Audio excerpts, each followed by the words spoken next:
Vice ganda extended ang birthday celebration, Ann Curtis Nucky birthday kay Angel Locsin.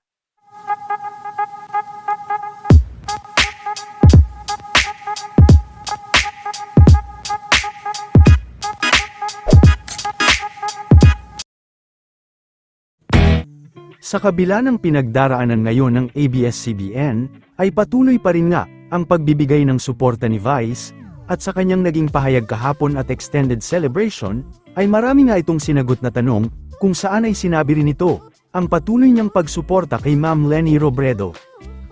Nakatakda na din sa May 1 ang pag-guest ni Vice sa Naga, kila Ma'am Leni Robredo.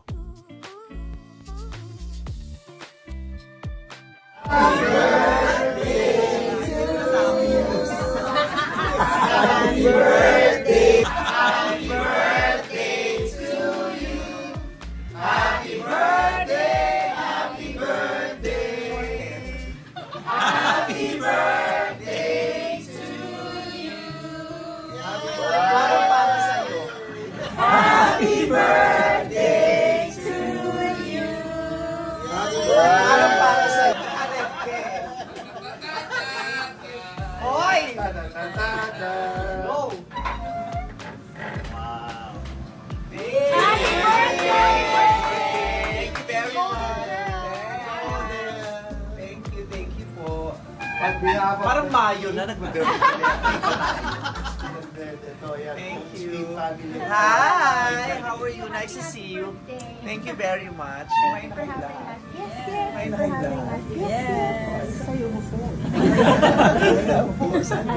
Well, I'm still rooting for Lenny. Nagsabi na siya na hindi siya tatakbo. Well, let's see, marami naman nagsabing diba, kung sila lang hindi na sila tatakbo, pero dahil sa clamor at sa kagustuhan nilang makapagsilbi.